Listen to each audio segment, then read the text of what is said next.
8 to 12 years.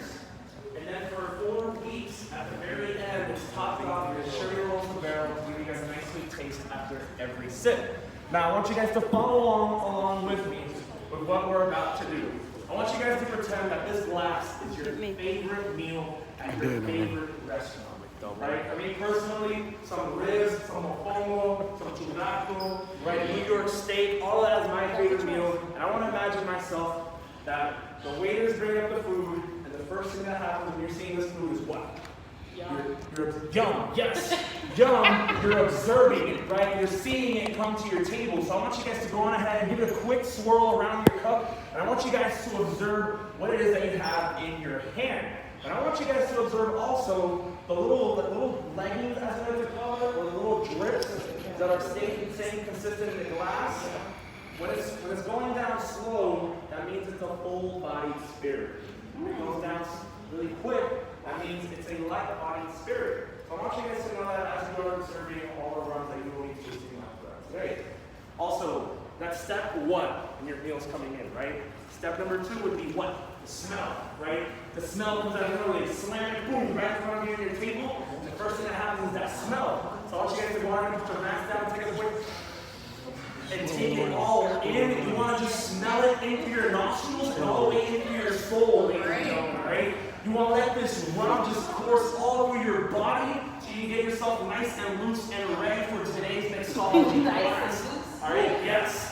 All right, again, you will have to excuse the energy. I love doing this, okay? I love doing this. So, once you've seen it, you smell it, right? The next thing would be to taste, all right? So you go ahead and don't shot it, guys. I want you guys to take a shot. I want you guys to take a quick sip and taste it, all right? Just let it just run through your palates and let yourself be consumed and engulfed with this special dessert that we have here for you guys, all right? Yes. Now, it's strong, but smooth. You are consuming. I can't taste it. I gotta just drink it. I want to bring your attention over here to these. Ooh, you are sick. Take a shot. Now, these barrels have an amazing story behind them. So, as the 150th anniversary, yes, as you finish your glass, you can put it back where you received it. Ooh, So, tastes like a sweater. as the 150th anniversary of Bacardi was on the rise, we're on the verge, our master blender, Joe, developed a specific base that he would share with all the blenders and all the family sorry. members, in which for each of them would make a specific blend, and then each of them had to vote and decide which blend that they used for the 150th anniversary. Now, where each of these barrels is where each of those blends were stored. Right? So, for example, here we have Emilio Bacardi said his blend was here. Here we have Leonardo Bacardi said his blend was here, and so on and so forth. However, there can only be one. Right? There can only be one. And imagine family members, brothers, sisters, uncles, and aunts all arguing and deciding which blend is going to be used for the 150th anniversary. And you guys might be wondering, where is that 150th anniversary bottle? What's actually hidden and where we punch in and punch out, and we can't try it, guys. We don't have access to it. It's actually part of the family. But where those blends were stored were in these barrels. All right. Now I'm going to take your attention. I'm going to bring your attention over to this barrel now. And what we have here is a family tree of Bacardi that extends all the way to 5 generations of Bacardi. Now, right now we're in the 6th generation. However, we don't have their names up there due to security reasons. All right? We don't want anybody abducting them and ransom and Liam Neeson has to come in and take in, right? So on and so forth. So we don't have 6th generation Bacardi here. Now, before we continue our adventure, I have a quick question for you. Does anyone know how rum is made? No, Danny? That's why we're here, Danny? Yes, sugar. Sugar. Whoever said it, sugar. It's actually made out of 3 things. It's made out of molasses, water, and yeast. Now, molasses is the 3rd product that you extract out of sugar cane. You extract the syrup, the juice, and then you have the molasses, which is the last thing that you extract from sugar cane. Now, you combine that molasses with water, and it turns into a mesh. That mesh, you combine it with the yeast, the yeast eats that mesh, and when it eats it up, it turns into what we like to call distiller's beer. That hello, yes, now we're all set and ready to go, yes. So when that turns into distiller's beer, that beer goes through 2 different distillations, right? One set goes through a single column distillation, and then another one goes through a 5-column still distillation. One gets the light rum base, and one gets the heavy rum base. Today, before we head on out and make our mixology class, we want to show you guys how the rum is made, because of course, before we have something, we gotta know where it comes from. We gotta know how it's made, right? We gotta know a little bit of history of that. Me personally, I'm a history geek, buff, like, me encanta la historia, I will go on forever, but obviously we gotta maintain that short and to the point. Now, before we continue, hold on, where's our friend?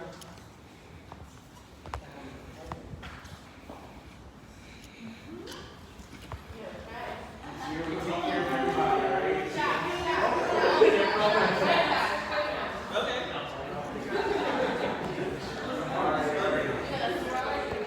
So my friends, I'm gonna ask you to just pause that for a second. Let me know when it's paused. Alright, so this is strictly for quality assurance purposes, guys, alright? You remember my last one of the day? Pause? I'm just messing with it. Yeah. There you This go. one, man. Oh, hey. Edit out this right there. So guys, let's get this thing going. If you want to get your glasses, get going. And you maybe I'll resume you guys. So once you're done with your glasses, you can face them here in this lovely American oak barrel. As we continue to explore what we have left to see here at Bacardi. Let's keep this thing going, guys.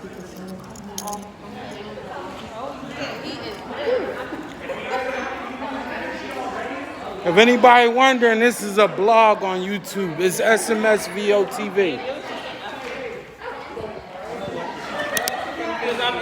Oh, you from Philly? Yeah, I'm from Philly. North. CCC, all right. That's what SMSVO stands for. Strawberry Mansions, right on. Yeah.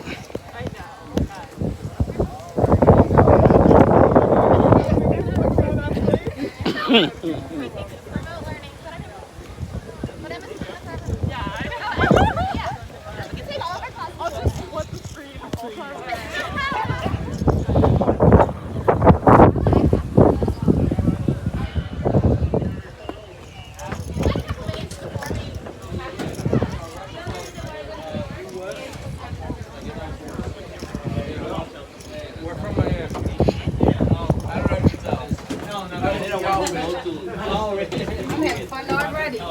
See, it's in your eyes. It's his energy make you happy. If it was a corny tour guy, you'd be like, this is Hold on, get me out of here. Get me out of here. Alright. So, I know I said to give you guys a quick roll when you guys began the tour. Right now, we're gonna do a little bit something different, alright? If you can hear me in the back, let me hear you just do this. Like, just wiggle, alright? Hey, look, he on. You can hear a wiggle? Talk about wiggle. Boom, ladies and gentlemen, alright? So, This is last tour for the continue day. that He got to keep his first thing I energy. want you guys to observe is the building that's right in front of us. The glasses here. So this building right here is actually called the Project Hercules, which is a building that's made out of 100% recycled concrete.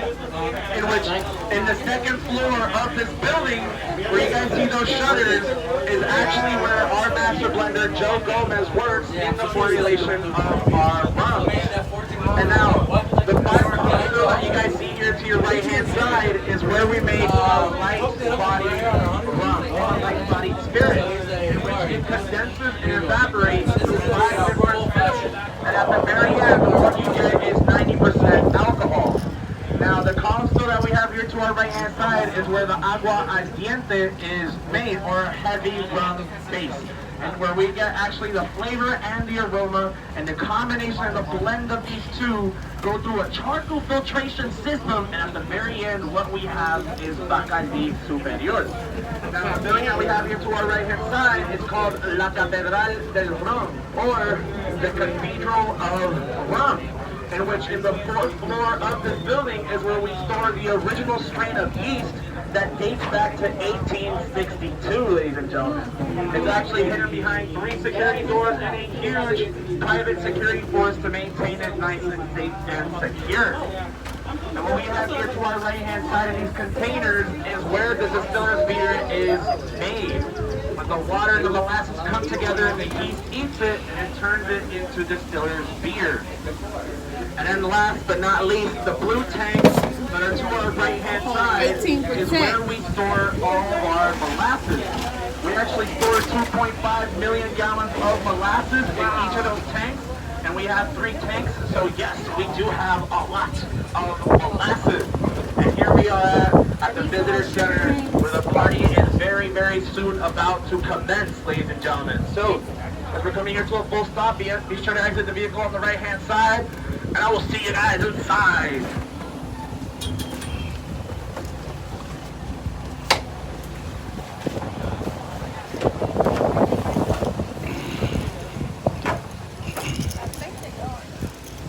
Come with me.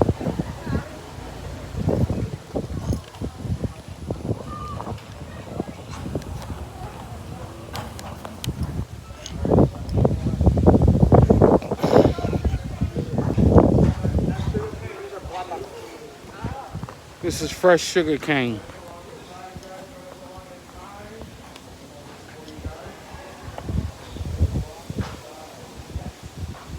Fresh sugar cane.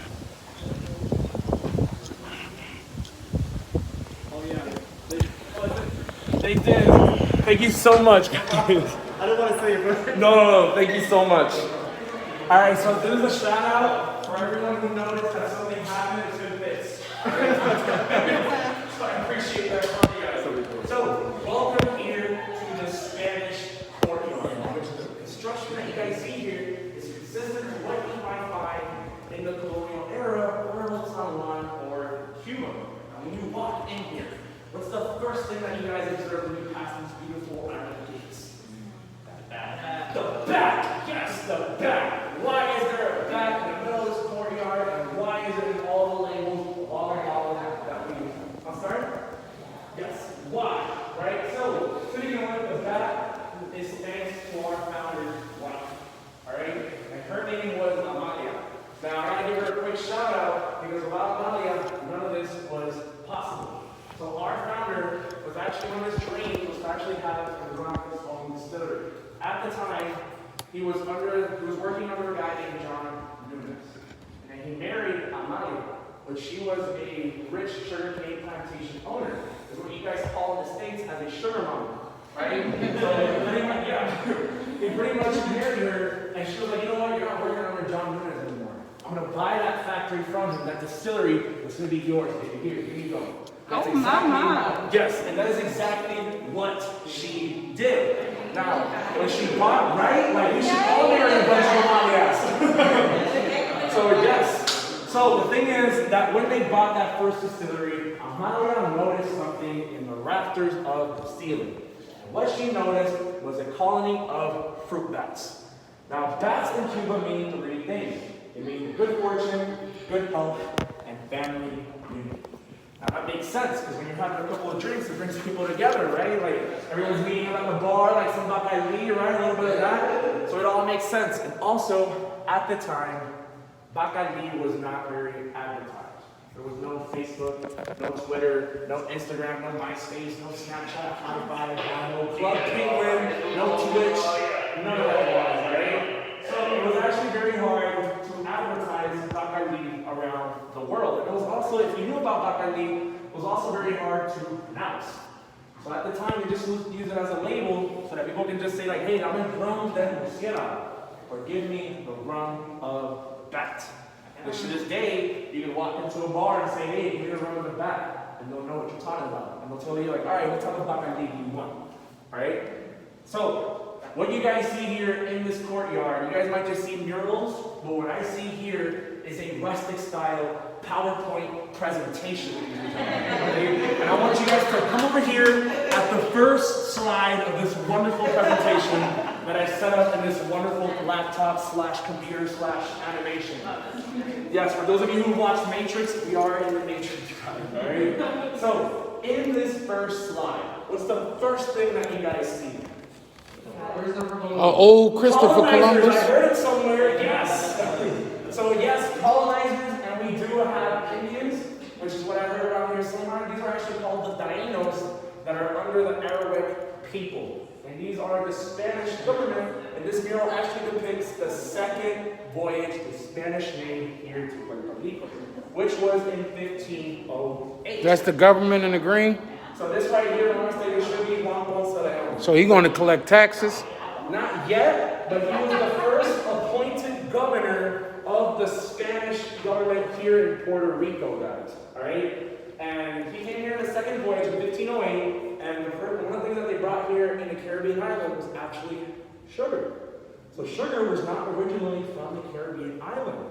Sugar was originally from New Guinea, and at the time, the Moors were the owners of New Guinea at the time. They transferred that sugar to the Canary Islands, which the Canary Islands were owned by the Spanish government, and the Spanish government transferred the sugar to the Caribbean island, in which, thanks to our forever hot and moist climate, sugar flourished everywhere. All right, whether it's here in Puerto Rico, in La República, in Cuba, Jamaica, everywhere, guys. All right. So keeping that in mind, we're going to transport 250 years into the future. I want you guys to join me along here in the second slide, in which